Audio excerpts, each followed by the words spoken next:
दर्शकवृन्द, जय मसीह अनि हार्दिक स्वागत छ आजको यो अर्को प्रस्तुति कार्यक्रम प्रेग्मेटिक प्रिन्सिपलमा। र आज हामी चारौं भागको रूपमा यो श्रृङ्खलालाई अगाडि बढाउँदैछौँ। आजको दिनमा हामी स्वर्गमा परमेश्वरले, स्वर्गदूतले र येशू प्रभुले पनि परिस्थितिवादी सिद्धान्त वा व्यवहारवादी सिद्धान्त, अंग्रेजीमा प्रेग्मेटिक सिद्धान्तलाई लागू गर्नुहुन्छ भन्ने कुरा हेर्नेछौँ। सबैभन्दा पहिले हामी गलाती 4 अध्यायको 4 पदबाट सुरु गर्नेछौँ। तर समयको पूर्णतामा परमेश्वरले आफ्ना पुत्रलाई पठाउनुभयो। उहाँ एउटी स्त्रीबाट जन्मनुभयो तथा व्यवस्थाको अधीनमा जन्मनुभयो। मुख्य शब्दलाई याद गर्नुहोस्, समयको पूर्णतामा परमेश्वरले आफ्नो पुत्रलाई पठाउनुभयो। हामीले समय, काल, परिस्थिति अनुसार काम गर्नुपर्छ, व्यवहार गर्नुपर्छ भनेर भनेका छौँ। अनि परमेश्वरले पनि आफ्नो योजना पूरा गर्नको निम्ति विशेष समय पर्खनु हुँदो रहेछ। र मौकामा हिरा फोर्ने भनेर भनिन्छ नि, हाम्रो नेपाली समाजमा धेरै हामीले यस्ता भनाइहरू चलाउँछौँ। अनि परमेश्वरले पनि समयमा, विशेष समयलाई, चुनिएको समयलाई उहाँले याद गर्नुहुन्छ। ग्रीक भाषामा समयलाई, इतिहासको कालखण्डलाई दुईटा शब्दले व्यक्त गरिएको छ। एउटा क्रोनोस टाइम, क्रोनोलोजिकल टाइम हो। त्यो समय 1, 2, 3बाट हुँदै जान्छ 100सम्म। यसरी नै हामी 1000सम्म वा लाखौँसम्म गन्दै जान सक्छौँ। Chronological time, chronos time. अर्को एउटा समय छ काइरोस टाइम।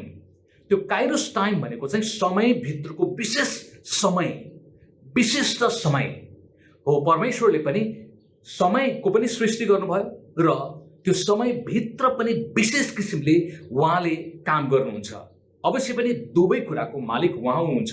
अर्थात् स्वर्गले हजारौं वर्ष अगाडिदेखि योजना गरिराखेको पुत्र पठाउने, बलिदान हुनुको निम्ति भनेर जो परमेश्वरको कुराहरू बताउने को निम्ति उहाँ आउनुभएको थियो, त्यो पर्खिराखेको अवस्थामा हामी पाउँछौँ। र तोकिएको समयमा, समय, काल, परिस्थिति अनुसार प्रभु येशू पनि संसारमा आउनुभयो। अर्थात् परमेश्वरले पठाउनु भयो। त्यसैले हामी विश्वासीहरूले पनि समय, काल, परिस्थितिलाई हेरेर व्यवहारवादी सिद्धान्तलाई याद गर्न आवश्यक छ। यो गर्दाखेरि हामीले पाप गर्दैनौँ। यो गर्दाखेरि हामीले बाइबललाई मिचेका हुँदैनौँ, बाइबललाई लत्याएका हुँदैनौँ। तर प्रेग्मेटिक प्रिन्सिपलले समय, काल, परिस्थिति अनुसार चल्नुपर्छ भन्ने मान्यता जो राजा सुलेमानले पनि, त्यो ज्ञानी विद्वान मान्छेले, दार्शनिकले उपदेशकको पुस्तक 3 अध्यायमा बताएका थिए। सबै कुराको समय छ अनि यो कुरो परमेश्वरले पनि मान्नुहुन्छ भन्ने कुरा हामी देख्छौँ। अर्को खण्डमा हामी हेर्नेछौँ। हामी अब मत्तीको पुस्तकबाट हेर्नेछौँ येशू प्रभुको जन्मको समयमा कसरी यो कुरा स्वर्गदूतहरूले पनि परिस्थितिवादी सिद्धान्तलाई लागू गरेको छ भन्ने कुरालाई हामी हेर्नेछौँ। तपाईसँग बाइबल छ भने म सँगसँगै मत्तीको पुस्तक 2 अध्यायमा पल्टाउनुहोला।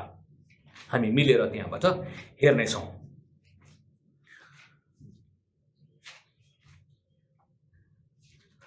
मत्तीको पुस्तक विशेष गरिकन 1 देखि 12 पदलाई हामीले हेऱ्यौँ भने त्यहाँ प्रभु येशूको जन्मसँग सम्बन्धित कुराकानी छ। र ज्योतिषीहरू प्रभु येशूको जन्मको समयमा पूर्वबाट 3 जना ज्योतिषीहरू यात्रा गरेर, धेरै यात्रा गरेर, तारालाई पछ्याउँदै, तारालाई को पछि तारा जहाँ गएको छ त्यो पछि लागेर तिनीहरू आएको छ। अब यो क्रममा येशू प्रभुको जन्म यहुदियाको बेथलेहममा येशू प्रभुको जन्म भइसकेको छ।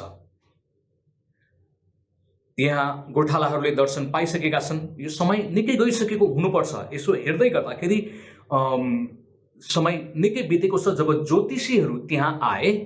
कतिपय बाइबल विद्वानहरूको भनाइअनुसार यो करिबन कम्तीमा भने 2 महिनादेखि 2 वर्ष चाहिँ बितिसकेको समय छ। यो यसको छनक हामीले केही पाउन सक्छौँ, तर हाम्रो सन्दर्भको कारणले गर्दाखेरि त्यो समय को बारेमा अलिकति हेर्नेछौँ। यहाँ जब येशू प्रभु जन्मिसक्नु भएको छ, तारा आएर सिग्नल दिँदैछ, तर त्यो सहरमा ज्योतिषीहरूलाई अलिकति गाह्रो पर्यो। अब कहाँ जाने? सहरमा त आएको छ, सम्झनुहोस् काठमाडौँमा आयो वा धरानमा आयो, धरानको कुन चाहिँ टोलमा हो होइन, वा काठमाडौँको कुन चाहिँ टोलमा हो, तानसेन त तानसेन भन्यो नि हामीले, कुन चाहिँ, वा बुटोल भने बुटोलमा आयो अरे, माथि बस्यो रे, तर कहाँनिर एक्ज्याक्टली कुन चाहिँ टोलमा थाहा भएन। अब यिनीहरू पजल भइसकेपछि यिनीहरूले स्वाभाविक रूपमा सोच्यो, अब ठुलो मान्छेहरूले सकभर ठुलै व्यक्तिहरूसँग सम्पर्क गर्ने कोसिस गर्छ र उनीहरूले सोचे अब हामी राजा भएर जन्मनु भएको यो व्यक्ति कहाँ हुनुहुन्छ भनेर उनीहरू हेरोदकोमा पुग्यो। हेरोदकोमा पुगेको छ। हेरोद 3 पद। तब हेरोद राजाले यो सुने, जब यो हेरोद राजाले सुने तिनी बेचैन भए र तिनीसँग सारा यरुसलेम पनि बेचैन भयो। ठीक है? यो ज्योतिषीहरूले के भन्दैछ भने यहुदीहरूका राजा भएर जन्मने कहाँ हुनुहुन्छ? जन्मिसक्नु भएको छ नि, कहाँ हुनुहुन्छ उहाँ? जन्मिसकेको कुरा यसले पनि बतायो, कहाँ हुनुहुन्छ? हामी उहाँलाई भेट्न आएका छौँ।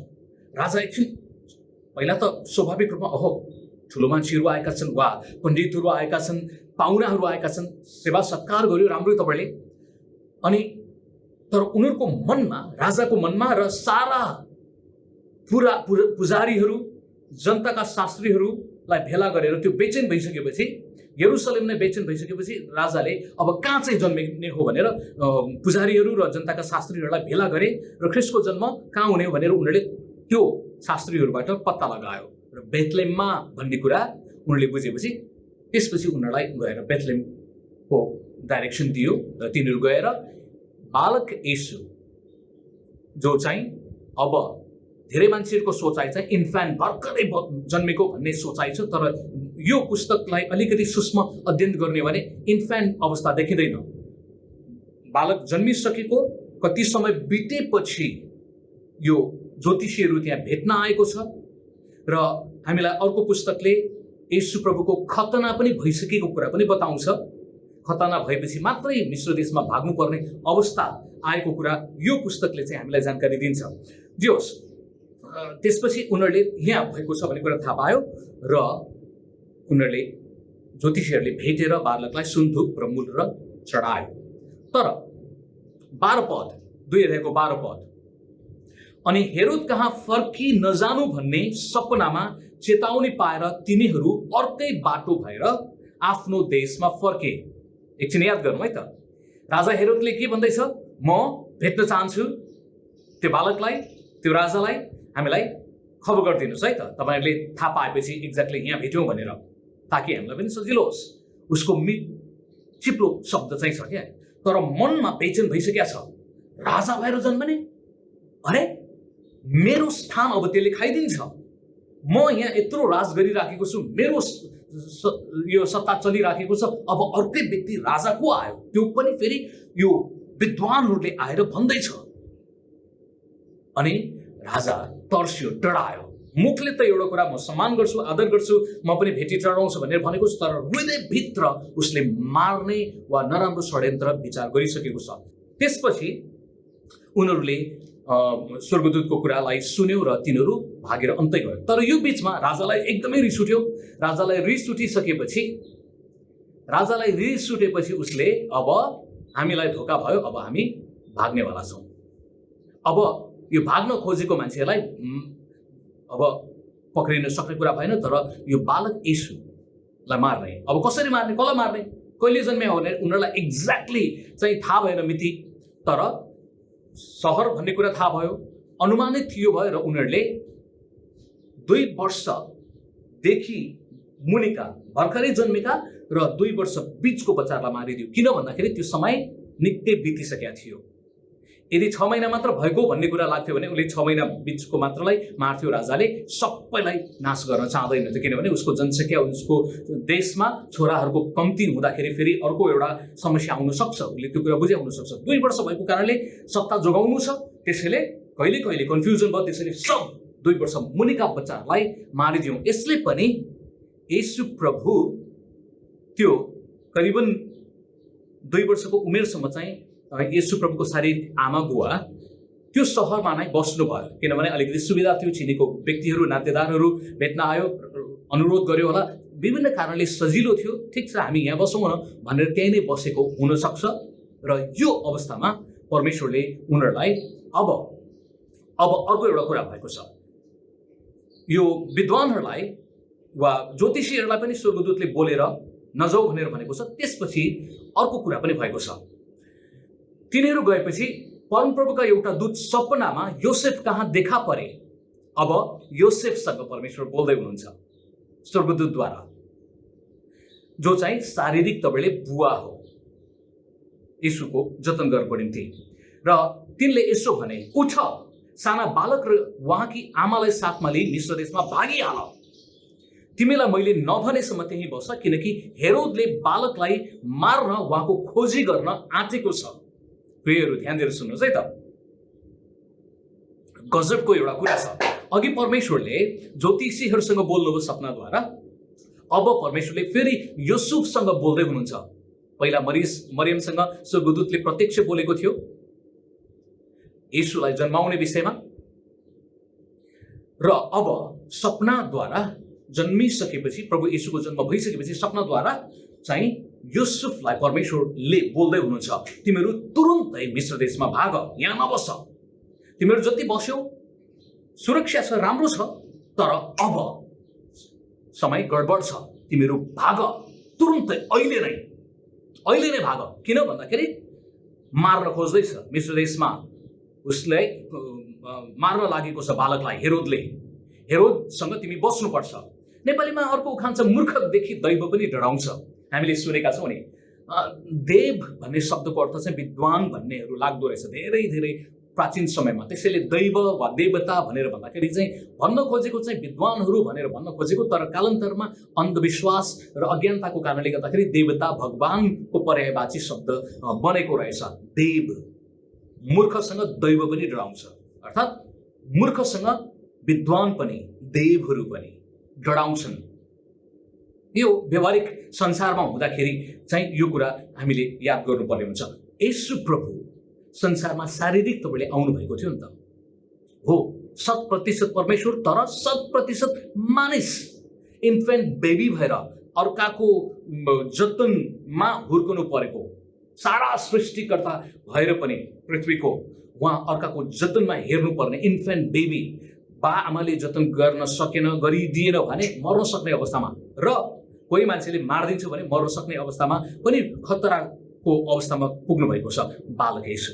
तर परमेश्वरले यो राजाको दुष्ट विचार देखेर भाग्नलाई भन्नुभयो। अब एकछिन तर्क गरौँ के परमेश्वरले, जसको नाम एलसदाई हो, एलसदाई भनेको सर्वशक्तिमान परमेश्वर, जसलाई कुनै पनि कुरा गर्न कठिन छैन, गाह्रो छैन, जो एडोनाई हो, सर्वोच्च परमेश्वर, जो भन्दा माथि कोही पनि अरू तत्त्व, शक्ति, अधिकार छैन, जो यति शक्तिशाली, उहाँले बोल्नु भएको कारणले संसारमा भएका यावत कुराहरू सृष्टि भएको थियो। मुखले बोलेर परमेश्वरको सबै कुराहरू परमेश्वरले बनाउनु भएको थियो। हो, मान्छेलाई मात्रै उहाँले हातको प्रयोग गर्नुभयो, माटोबाट गरेर जीवनको सास फुकिदिनु भयो र जीवित भयो। तर त्यो बाहेक अरू सबै सृष्टिहरूलाई सूर्य भइजा बोल्दाखेरि भयो, चन्द्रमा, तारा, जुन भइजा, पशु पन्छी भइजा, हरेक चिजहरू भइजा भन्दाखेरि बोलीमा उहाँको शक्ति थियो। अब यो शक्तिशाली परमेश्वरले बोलेर, हेरोद तेरो टाइम सिद्धियो, आउट, मलाई तेरो नियत मन परेन, मेरो पुत्रलाई, मेरो योजनालाई तैँले बिथोल्न खोज्ने, आउट, तेरो जीवन आजै मलाई चाहिएको छ भनेर भन्न सक्नुहुन्थ्यो कि थिएन? अवश्य पनि सक्नुहुन्थ्यो। उहाँले त्यसलाई प्यारालाइज बनाइदिने, लाटो कुँजो बहिरो बनाइदिन पनि सक्नुहुन्थ्यो परमेश्वरले, वा स्वर्गदूतले पनि चाहेको भए तिनीहरूलाई आक्रमण गरेर दृष्टिहीन बनाउन सक्थ्यो, प्यारालाइज बनाउन सक्थ्यो। पुरानो नियमभरि हामी स्वर्गदूतले गरेका कामहरू देख्न सक्छौँ, शक्तिशाली चिजहरू, तिनीहरूको कामहरू, अनौठा कामहरू छन्। अनि त्यो कुरा स्वर्गदूतले पनि गर्न सक्थ्यो, परमेश्वरले पनि गर्न सक्नुहुन्थ्यो, तर उहाँले गर्नु भएन। किन? मूर्खसँग दैव पनि डराउँछ। परमेश्वरलाई डर लाग्या हो? होइन। मानवीय हिसाबले मलाई लाग्छ परमेश्वरले हामी मानिसहरू कहिलेकाहीँ बढी आत्मिकी भइतो बोल्छौँ। विश्वास विश्वास, प्रार्थना प्रार्थना, अनि हामीले दिमाग प्रयोग गर्दैनौँ। हामी यो संसारमा छौँ, स्वर्गमा होइन। यो संसारमा छौँ। यो संसारमा हुँदाखेरि हामीले काल, समय, परिस्थिति अनुसार हामीले निर्णय गर्नुपर्छ भन्ने कुरा सिकाउनलाई परमेश्वरले यो कुरा हुने अनुमति दिनुभयो भन्ने मलाई लाग्छ। र युसुफले आलेताले गरेन र तुरुन्तै रातारात पोको पुन्तुरो पारेर उनीहरू त्यो आफ्नो सहरदेखि मिश्र देशमा पुग्यो, अफ्रिका देश भनौँ, अफ्रिका महादेशमा उनीहरू पुगे, सुरक्षित भयो। र भोलिपल्ट राति राजाले, हेरोदले सब त्यो उसको प्लान राति नै थियो र भोलिपल्ट चाहिँ देशको 2 वर्ष मुनिका हरेक बच्चाहरूलाई काटिदियो, मारिदियो। किन? ऊ डराएको थियो, असुरक्षित थियो। मेरो स्थान लिन्छ यो नयाँ राजाले, त्यसैले यसलाई बाँच्न दिनु न, यसलाई मार्नेछौँ। र बच्चाहरूको निर्मम हत्या गर्यो। तपाईँले यो कुरा तल 13 देखि 20 सम्म पाउन सक्नुहुन्छ। समयको कारणले गर्दाखेरि म यति नै पढ्न चाहन्छु र यसबाट हामी केही कुरा भनौँ। येशू प्रभु अवश्य पनि संसारमा रगत बगाउनु उहाँको एउटा महत्त्वपूर्ण काम थियो, अर्थात् बलिदान हुनुको निम्ति येशू प्रभु संसारमा आउनु भएको। हिब्रूको पुस्तकले बताउँछ रगत नबगाइकन पापको प्रायश्चित हुँदैन। त्यसैले परमेश्वरको सुन्दर योजना के थियो भने, जब परमेश्वर आफैले पहिलो भविष्यवाणी गर्नुभएको थियो उत्पत्तिको पुस्तकमा, तेरो र स्त्रीको सन्तानमा म दुश्मनी हालिदिनेछु, तैँले त्यसको कुर्कुचो डस्नेछस्, तर त्यसले तेरो शिर कुच्याउनेछ। अर्थात् येशू प्रभुको जन्म हुनेछ कन्या मरियमबाट, र शैतानले येशूलाई मार्ने प्रयास गर्नेछ, तर येशूले फेरि त्यसको शक्तिलाई निस्तेज पार्नुहुन्छ भन्ने कुरा पहिलो अगमबाडी परमेश्वर आफैले नै भविष्यवाणी गर्नुभएको। त्यसैले निकै समयपछि पुरा भएको छ। अब शैतानले मानिसहरूलाई चलाएर, त्यो राजालाई चलाएर बालक येशूलाई सुरुमा नै, जन्ममा नै मारिदिने प्रयास गरेको थियो। शैतानको इच्छा बेठिक तवरले येशूको बाल हत्या होस्, उहाँले रगत बगाओस्, मरोस्, र येशूले परमेश्वरको राज्यको मूल्य मान्यताहरू, परमेश्वरको प्रेमको कुराहरू बलिदानपूर्वक उहाँले आफ्नो जीवन दिन नपाओस्, तर म लिनेछु, शैतानको चाहना, र राजाद्वारा म चलाउनेछु, मार्नेछु भन्ने उसको इच्छा थियो। तर परन्तु परमेश्वरले यो कुरा थाहा पाएर हेरोदलाई मार्नु भएन, तर युसुफ र मरियमलाई, बच्चालाई लिएर तुरन्तै भाग भन्नुभयो। यिनीहरू भागे र सुरक्षित भए। मैले नबोलाएसम्म नआइजे भनेर उसलाई जो बताएको थियो। त्यसैले येशू प्रभु एक प्रकारले यसो पनि भनौँ, तपाईँ कतिजनाको घर छैन होला, म सुकुम्बासी जीवन जिएको छु भन्ने लाग्छ भने म तपाईँलाई एउटा कुरा बताउन चाहन्छु। येशू प्रभु पनि बाल्यकालमा झन्डै सुकुम्बासी जस्तै प्रकारले जीवन जिउनु पर्यो, परदेशमा शरणार्थी जीवन येशू प्रभुले पनि अनुभव गर्नुभएको छ, परदेशमा, अफ्रिकामा। त्यसैले हिब्रूको पुस्तकले र अरू बाइबलको पुस्तकले हामीलाई यो बताउँछ कि उहाँ आफै पनि परीक्षित हुनुभयो। उहाँ मानिस भएको कारणले गर्दाखेरि धेरै कुराहरू अनुभव गर्न सक्नुभयो। मानिस भएर उहाँ आउनुको एउटा कारण मान्छेलाई मानिसकै भाषामा कुराकानी बताउनलाई, परमेश्वरको प्रेम अनुग्रहका कुराहरू बताउनुको निम्ति उहाँ त्यो समयमा आउनुभएको। त्यसैले भाग्ने पनि समय छ, नभाग्ने पनि समय छ, बस्ने समय छ, नबस्ने समय छ, बोल्ने समय छ, नबोल्ने समय छ, प्रार्थना गर्ने समय छ, प्रार्थना गर्दै गर्दै अस्पताल जानुपर्ने पनि समय छ। अहिले हामी कोभिड-19 को कारणले गर्दाखेरि लकडाउनमा छौँ।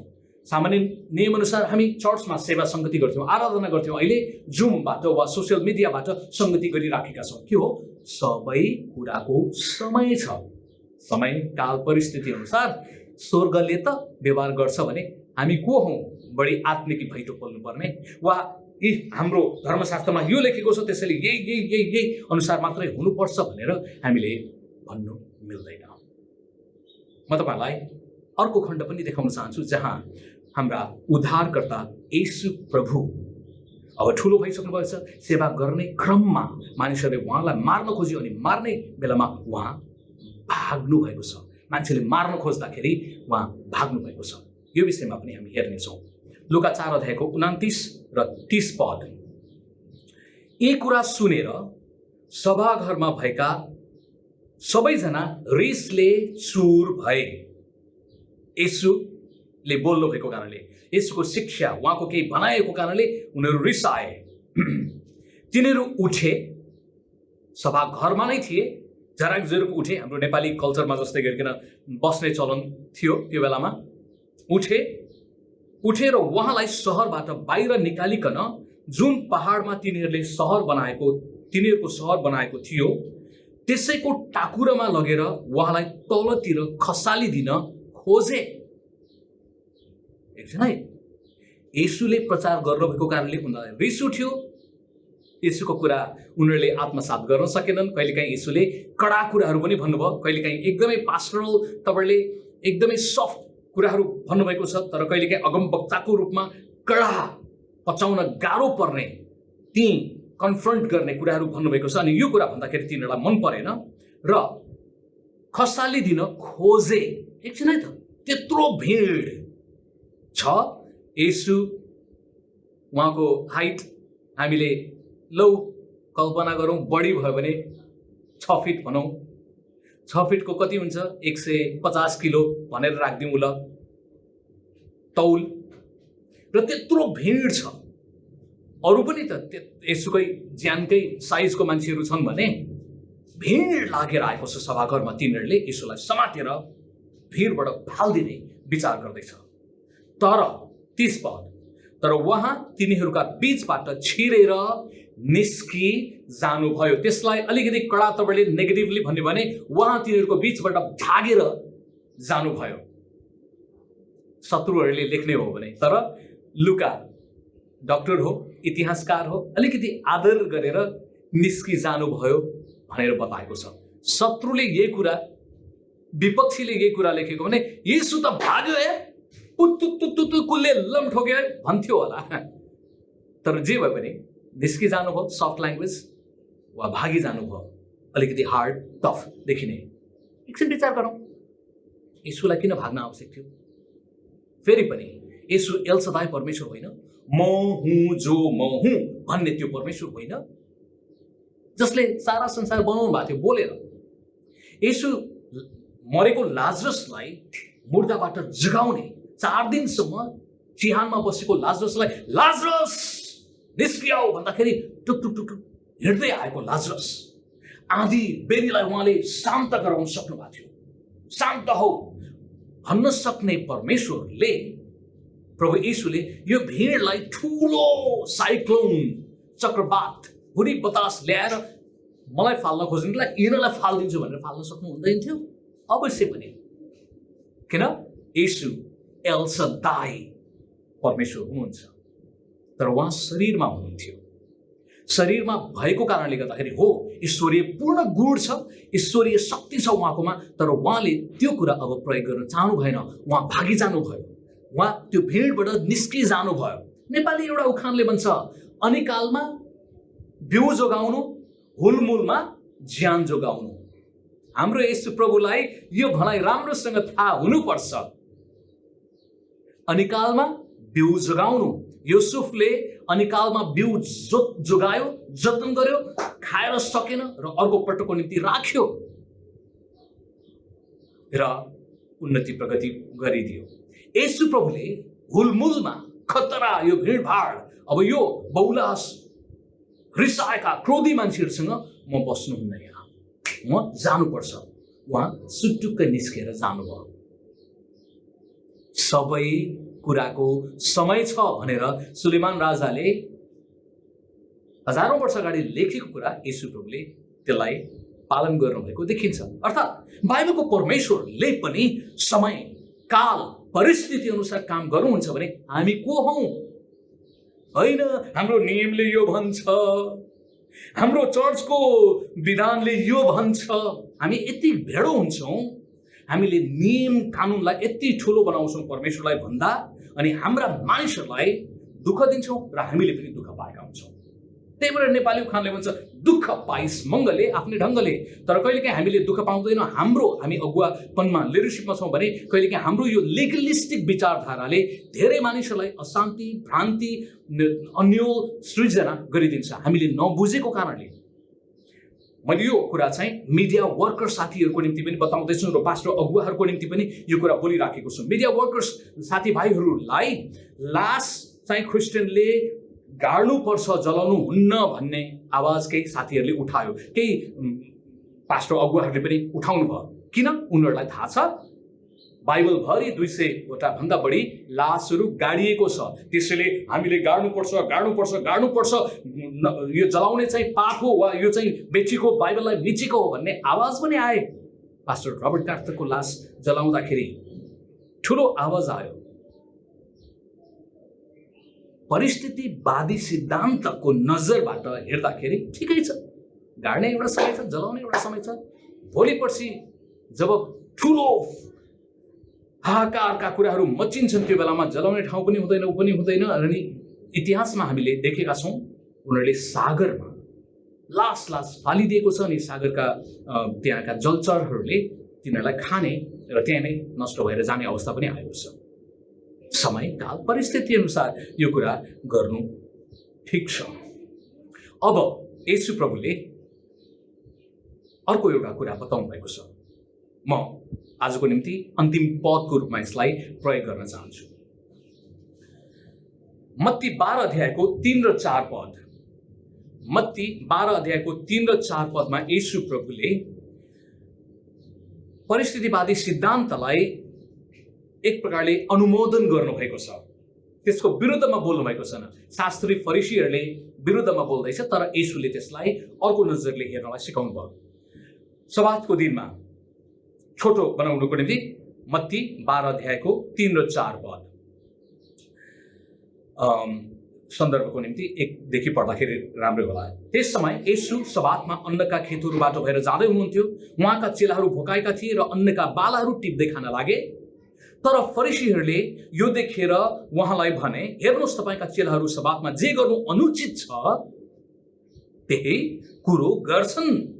तर उहाँले तिनीहरूलाई भन्नुभयो, दाउदले उनी र उनका साथमा हुनेहरू भोकाउँदा के गरेथे? तिमीहरूले पढेका छैनौ? कसरी उनले परमेश्वरको भवनभित्र पसेर चढाइएको रोटी खाएथे? त्यो रोटी खान न त उनलाई न उनीसँग हुनेहरूलाई, तर केवल पुजारीहरूलाई मात्रै उचित थियो। अथवा के व्यवस्थामा पढेका छैनौ कसरी सब्बातमा पुजारीहरूले मन्दिरमा सब्बातलाई अपवित्र तुल्याउँछन् र पनि निर्दोष ठहरिन्छन्? तर म तिमीहरूलाई भन्दछु, मन्दिर भन्दा महान यहाँ कोही छ। फरिसी शास्त्रीहरूले चेलाहरूको विरोध गर्यो। किन यो अन्नको बिटा टिपेर खाएको? आज सब्बात दिन हो, विश्रामको दिन हो। इजरायली कस्टम अनुसार फलफुल टिप्दैन थियो, पाकेको छ भने बरु झरोस्, टिप्न त्यो गर्ने कुरा छैन। उनीहरूको त यस्तो पनि थियो, कतिपय यात्रा गर्न हुने, कति किलोमिटर गर्न हुने नहुने भन्ने कुराहरू थिए, एकदमै लिगलिस्टिक। उनीहरूले त्यसको भाव आशय बुझ्नुभन्दा पनि कट्टरपन्थी स्वभावका थिए। अनि यस्तै स्वभावका मान्छेहरू संसारमा आज पनि कट्टरपन्थी छन्। धर्मशास्त्रमा यो लेखेको छ, वचनले यो भन्छ, त्यसैले वचनमा यो गरिएको छ, त्यही भएर हामीले यही नै हुनुपर्छ। इजरायलमा तपाईँ आज पनि जानुभयो भने त्यहाँ एउटा समूह छ कट्टरपन्थी यहुदीहरू, जसले शनिबार मात्रै विश्रामको दिन हो र शनिबार मात्रै सेवा सङ्गति गर्ने भनेर भन्छन्। उनीहरूको लागि ठिकै छ, उनीहरूको विश्वास अनुसार उनीहरूलाई होस्। तर उनीहरूको छिमेकीहरू जसले शनिबारको दिनमा पसल खोलेको हुन्छ, यात्रा गर्छन्, उनीहरू अफिस जान खोज्छन्, तिनीहरूलाई आक्रमण गर्ने, तोडफोड गर्ने, आन्दोलन गर्ने काम गर्छन्। आफूले त पालन गर्यो, तर अरूलाई पनि त्यो लादिदिने र दुःख दिने काम कट्टरपन्थी स्वभावका मान्छेहरूले गर्छन्। परमेश्वरको आशय के हो? तिमीहरूले विश्राम लिनुपर्छ, चाहे शुक्रबार गर, शनिबार गर, चाहे आइतबार गर, हप्तामा 1 दिन विश्राम ल्याऊ। प्रिन्सिपल त त्यो हो नि त, तिमीहरूलाई आराम चाहिन्छ, 1 दिन पाइक पर्ने समय मिलाएर गर। मुसलमान राष्ट्रहरूमा शुक्रबारको दिनमा बिदा हुन्छ र शुक्रबारको दिनमा चर्च सङ्गतिहरू गर्नुपर्ने हुन्छ। किन? त्यहाँ बिदा हो। उनको देशमा शुक्रबार महत्त्वपूर्ण कुरा हो। त्यहाँ भएका इसाईहरूले शुक्रबार गर्ने होइन, हामी चाहिँ आइतबारै गर्ने हो भनेर भन्न थाल्यो भने उसको जब लुज हुन सक्छ। समय काल परिस्थिति अनुसार चल्ने हो। नेपाल देशमा हाम्रो शनिबार संयोगले मिल्छ, इजरायल र नेपालको शनिबार बिदाको चलन छ, राम्रै कुरा हो। अब होइन, कोही कोही कट्टरपन्थी विचार छन्, जस्तै जो यो के अरे सेभेन डे एडभान्टिस्टको ग्रुपहरू, उनीहरूले शनिबारको दिन नै संगति गर्ने भन्ने कट्टरपन्थी लिएर आउँछ। कसैले सातवटा मात्र गीत भजन गाउने भन्ने उनीहरूको चर्चको कल्चर ट्रेडिसनलाई लगाउने कुराकानी गर्छन्। अनि हामी चर्चका विश्वासीहरू पनि अब रीतिथितिले जाकिन थालेका छौँ। प्रियहरू, कोही कोही चर्चहरू छ टाई सुट नलागिकन बोल्न पाउँदैन भन्ने चलन छ।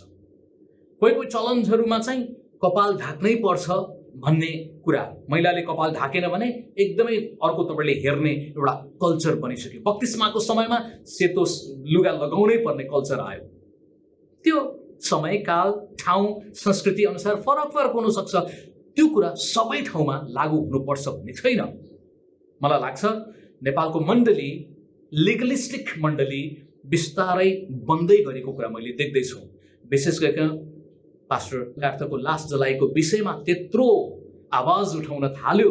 यसले पनि के सङ्केत दिँदैछ भने नेपाली चर्च अब हृदयभित्रको कुरा, मर्ममा कुरालाई, बिब्लिकल कुरा भन्दा पनि हाम्रो संस्कृति यो हो, संस्कार यो हो भनेर मात्र हेर्न थाले। हो, गाड्ने संस्कृति बाइबलमा देखिन्छ, तर याद गर्नुपर्छ परमेश्वरले आज्ञा गर्नुभएको कुरा चाहिँ होइन। त्यो बाइबलमा परमेश्वरले दिनुभएको आज्ञाहरू एउटा छ र गुरुहरूले वा भक्तजनहरूले गरेको अभ्यास एउटा छ। त्यो अनुसार नै हामीले गर्नुपर्छ भन्ने छैन। जस्तो कि सुरुको मण्डलीमा उनीहरूले हरेक दिन संगति गर्थ्यो। सुरुको मण्डलीले तिनीहरू दिनहुँ प्रभु भोज खान्थे। के हामीले आज दिनहुँ प्रभु भोज खान सक्छौँ?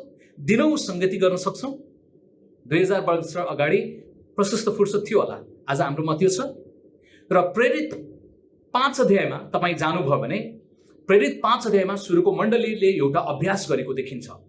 तिनीहरूले सबैले, विश्वासीहरूले आफ्नो सम्पत्ति बेचे र बेचेर प्रेरितहरूको चरणमा ल्याइदियो। पक्का कम्युनिजम, साम्यवाद विचार चाहिँ बाइबलबाट सुरु भयो। तिनीहरूले त्यो अभ्यास गर्थे। के आजको विश्वासीहरू तपाईँले आफ्नो सम्पत्ति बेच्नु भएको छ? कोही देख्नु भएको छ? कुनै चर्च त्यस्तो देख्नु भएको छ जहाँ चाहिँ सबै सम्पत्ति बेचेर सगोमा संगति गरेको छ? सबै त्यो मेसमा आर्मी पुलिसले जस्तै खाएको अवस्था तपाईँले देख्नु भएको छ? न, परमेश्वरले आज्ञा गर्नुभएको होइन त्यो, तर प्रेरितहरूको अभ्यास हो। त्यो धर्मजनहरूको अभ्यास हो। त्यसैले परमेश्वरले दिनुभएको आज्ञा एउटा कुरा हो जसलाई हामीले कुनै पनि हालतमा टाउकोले टेकेर भए पनि पालन गर्नुपर्छ। तर प्रेरितहरूले वा धर्मगुरुहरूले गरेका अभ्यासहरू मिलेमा गर्ने, यदि चाँजो पाँजो मिल्दैन भने त्यसलाई नगर्दा पनि कुनै आपत्ति छैन। किन? परमेश्वरको व्यवस्था महत्त्वपूर्ण कुरा हो, संस्कृति महत्त्वपूर्ण कुरा होइन भन्ने कुरा पनि बुझ्न आवश्यक छ। त्यसैले येशू प्रभुले मन्दिरमा दाउदले पसेर रोटी खाएको कुरालाई विरोध गर्नु भएन। शास्त्रीहरूले, फरिसीहरूले विरोध गर्दै थियो नि, चेलाहरूले किन टिपेर खायो भनेर। त्यसैले येशूले त्यही कुरा भन्यो। पुरानो नियममा परमेश्वरले लौ त भन्यो भने अरू व्यक्तिले खायो भने तिनीहरू मर्न सक्थ्यो। दिने मान्छे पनि उसले परमेश्वरको क्रोध उसमा आउन सक्थ्यो पुजारीले दिँदाखेरि पनि। तर न परमेश्वरले त्यो पुजारीलाई मार्नु भएको छ, न खाने दाउदलाई र उसको साथीहरूलाई मार्नु भएको छ, मरेको छैन। येशू प्रभु जो परमेश्वरको अदृश्य, परमेश्वरको दृश्य रूप हुनुहुन्छ, उहाँले त्यसलाई अनुमोदन गर्नुभयो। अर्थात् समय, काल, परिस्थिति अनुसार हामीले दिमाग लगाउनु पर्छ। विशेष परिस्थितिहरूमा हामीले दिमागलाई प्रयोग गर्न आवश्यक छ भन्ने कुरा बाइबलले हामीलाई सिकाउँछ। म तपाईँलाई अब 1-2वटा एप्लिकेसन, व्यवहारिक कुराहरू बताएर आजको बाटोबाट बिदा लिन चाहन्छु।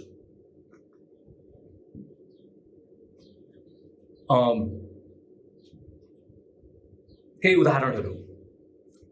चितवनमा एउटा चर्च छ जसले वर्षौँ अगाडि एउटा सानो जमिन किन्यो। त्यो जमिन किनेर सहर बजारैमा जमिन किन्यो र घर बनायो। तर समय बित्दै जाँदाखेरि त्यो घर साँघुरो भयो र त्यहाँ धेरै भजन कीर्तन हुँदाखेरि त्यहाँको हल्लाले छिमेकीहरूलाई, विशेष एउटा छिमेकीलाई रिस उठ्यो। उसले बेला बेलामा झ्यालमा सिसा फोडिदिने, टिनको जस्ता हुँदाखेरि हानेर डिस्टर्ब गर्ने काम भइरहेको थियो। अनि त्यही बेलामा त्यहाँका केही अगुवाजनहरूले भन्नुभयो हामीले सकभर यो जमिन बेचेर अलिकति पर जाउँ र धेरै पनि जमिन आउँछ र अलिकति शान्त जहाँ बस्तीभन्दा अलिकति पर भयो भने डिस्टर्ब पनि हुँदैन, न हामीलाई डिस्टर्ब न उनीहरूलाई डिस्टर्ब हुन्छ, त्यसैले किनौँ भनेर केही व्यवहारवादी सोच राख्नेहरूले सोच्नुभयो अगुवाहरूले।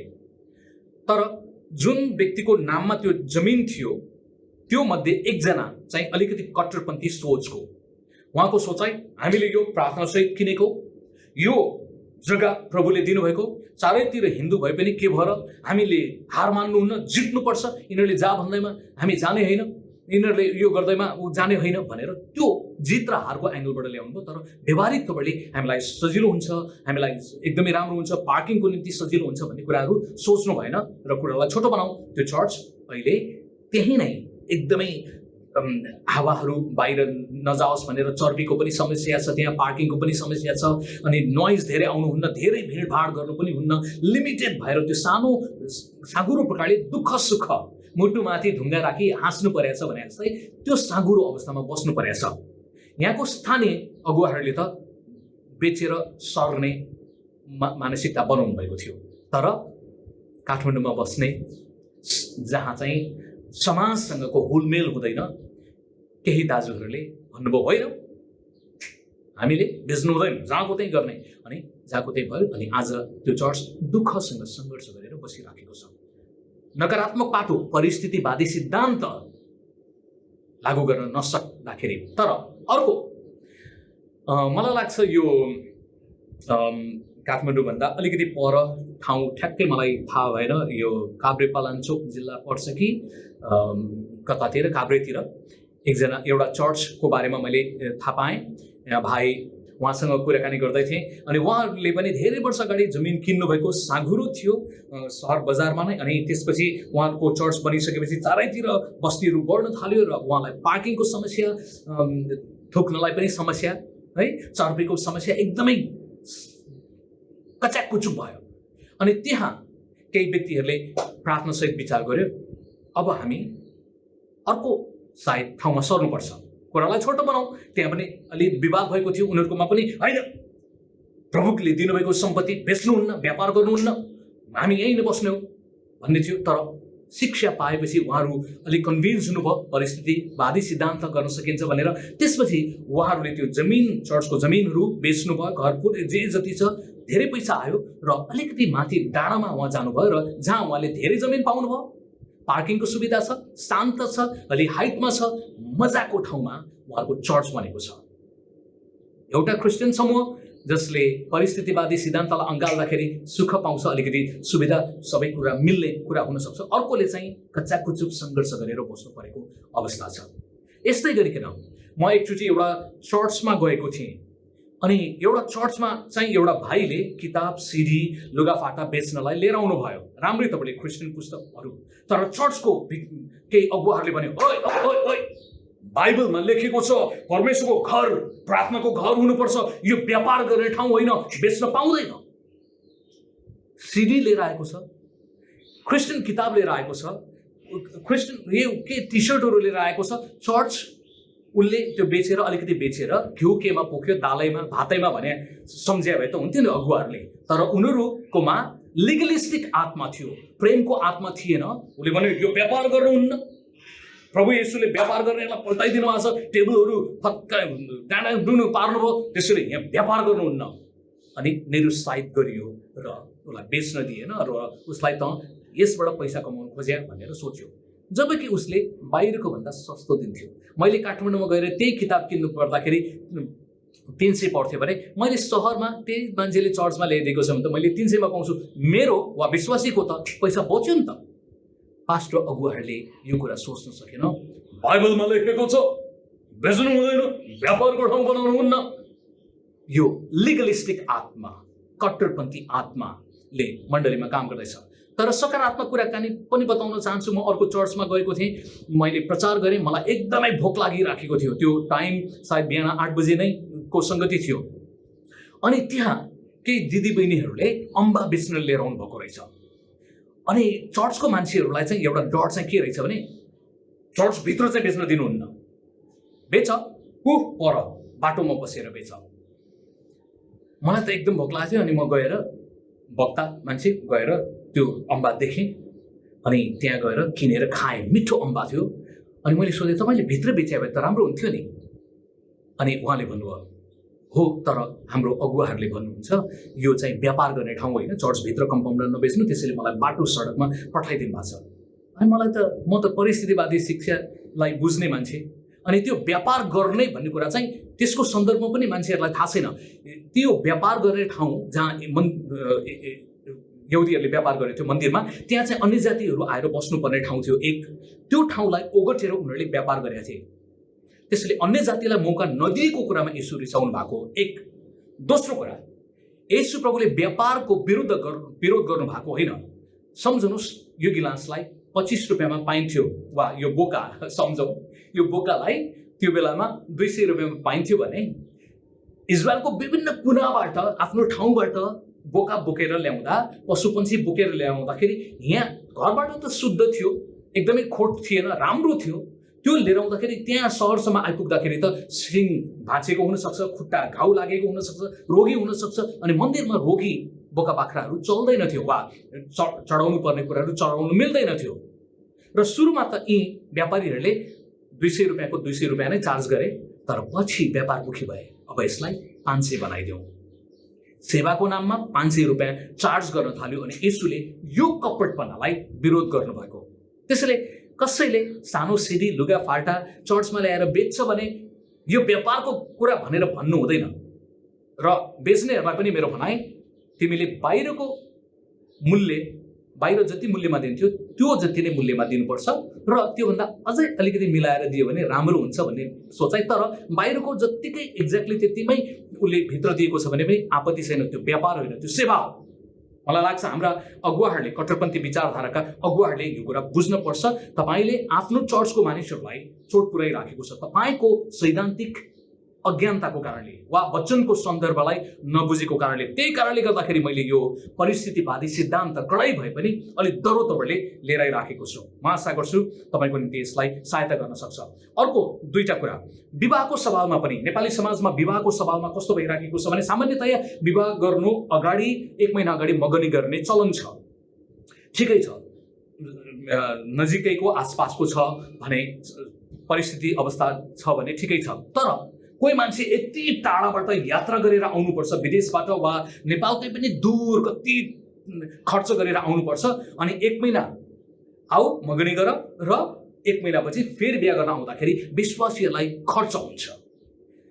हाम्रो अगुवाहरूले परिस्थितिवादी सिद्धान्त सबै कुराको समय छ, विवेकको कानुन लगाउने पनि समय छ भन्ने कुरा बुझ्न आवश्यक छ। यदि हामी अगुवाहरूले बनाउन यो विवेकको कानुन लगाउन जानेनौँ भने हाम्रो आस्था धर्म महँगो धर्म, दुःख दिने बोझिलो बन्न सक्छ, र हाम्रो कट्टरपन्थी सोचाइको कारणले मानिसलाई परमेश्वरको राज्यमा आउन वञ्चित गराउन सक्छ, रोक्न सक्छ। सस्तो सजिलो उपाय खोज्नुको बदलीमा हामी रुलले यस्तो भन्छ भनेर भन्नु हुँदैन। त्यो भेडो पारा हो। प्रभु येशूको भेडो बन्नुहोस् न, मान्छेको भेडो नबन्नुहोस्। तपाईँ धेरै पटक हामी मान्छेको भेडो बन्दाखेरि कुरा बिग्रिन्छ। रुल इज रुल भनेर भन्ने एउटा समय छ, तर रुल थियो, तर यस्तो कारणले, यस्तो विषम परिस्थितिमा यो कारणले गराउनु भन्ने कुरा तपाईँले रुलमा बरु संशोधन गर्नुहोस्, लेख्नुहोस्। विशेष परिस्थितिमा अन्य कुरा पनि गर्न सकिनेछ भनेर थपिदिनुहोस्। तपाईँको विधान लेखाइले समस्या रहेछ भने बनाइदिनुहोस्, तपाईँले बनाएको भने विधान चर्चको अगुवाहरूको मिलेर संशोधन गरिदिनुहोस्। हाम्रो चर्चको सवालमा 1 घण्टा अगाडि मगनी र 1 घण्टा पछि विवाह पनि गरिदिन्छौँ हामी, समय काल परिस्थिति अनुसार। यदि टाढा जानुपर्छ, अप्ठ्यारो परिस्थिति छ, विभिन्न ठाउँबाट छ भने उनीहरूलाई बोझिलो बनाउँदैनौँ। समय पनि हुने आजभोलि कोभिड-19 को बेलामा त सकभर विवाह नगरिकनै राम्रो, पर्ख भनेर नै बस्नु, तर 1 दिन मगनी गर्न लाउनु टाढाबाट, अनि फेरि अर्को दिन रोग सार्दिन्छ नि यिनीहरूले, बरु बुद्धि पुऱ्याएर टाटा गरेर ल गइहाल तिमीहरूलाई यही दिनमा भनेर पठाइदिनु पर्ने पनि अवस्था छ। त्यसैले लेट्स बी प्र्याक्टिकल, व्यवहारवादी सिद्धान्तलाई लागू गर्न आवश्यक छ। अन्तमा म एउटा अमिताभ बच्चनको गजबको उदाहरण बताएर सक्न चाहन्छु। मलाई लाग्छ 30-35 वर्ष अगाडि अमिताभ बच्चनको फिल्म खेल्ने क्रममा दुर्घटना भयो र दुर्घटना हुँदाखेरि उनलाई धेरै रगत चाहियो। रगत चाहिने क्रममा मिडियाले पनि खबर गर्यो र सयौं मानिसहरू रगत दिनको निम्ति लागे र त्यो बिचमा 11 वर्षको एउटा फुच्चे जवान व्यक्ति जसले अमिताभ बच्चनको फिल्म हेरेको थियो, मन पर्थ्यो, उसले विशेष गरी त्यो बेलामा अमिताभ बच्चनका फिल्महरू चाहिँ गुण्डाहरूलाई, बदमाशहरूलाई ठिक गर्ने त्यस्तो प्रकारको विलेन रोल थियो। हिरो त हिरो, तर विलेन प्रकारको, गुण्डाहरूलाई, बदमाशलाई ठिक गर्ने प्रकारका, बदला लिने प्रकारको। सायद यो बच्चालाई त्यही मन परेको थियो अमिताभ बच्चनको क्यारेक्टर, र उसले पनि भने म पनि अमिताभ बच्चनलाई रगत दिन्छु।